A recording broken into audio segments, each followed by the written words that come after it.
I'm Tessa Richardson, a multimedia artist currently specialising in ceramics. I'm the featured artist at 108 Contemporary. My parents still talk about it now, how my brother and sister would be playing with their toys or watching TV, but before bed I had to compulsively draw.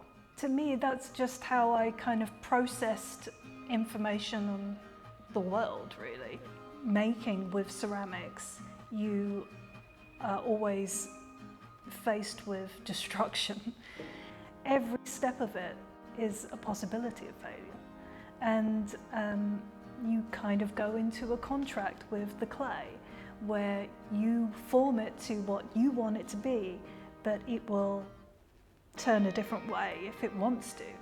It's much like people in the sense that it remembers trauma. Like if you pushed in a certain position of the clay, it will remember that even if you try and move it.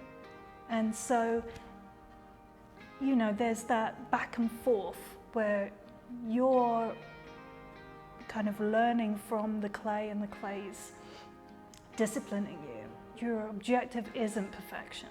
And that's what I like about it, is that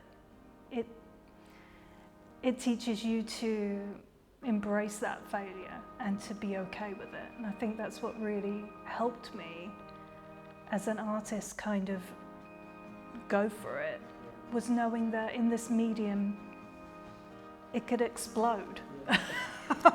So, and you're left with just dust, and you just carry on. Well, this piece is thrown on the wheel, several different shapes, and then while it's leather hard, it's trimmed and then attached. The design, I'm very interested in reoccurring patterns in nature. You know, the tracks that you would find maybe in fields. Also, it could be computer chips.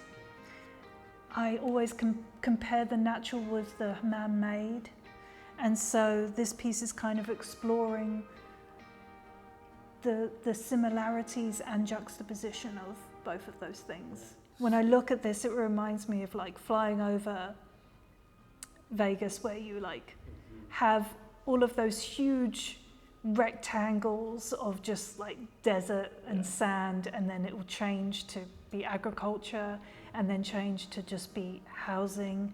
And I just love that kind of reoccurring pattern. I think that anybody can pick up a piece of clay and interact with it and get something from that, because it allows you to just hone in, and that is where I'm most happiest, I think, is when you get into that flow state. And I would say that a lot of people can benefit from that. Clay is a great medium to anybody as a beginner. Can just get in there and, you know, make a pinch pot, glaze it, then you've got a pot, you know?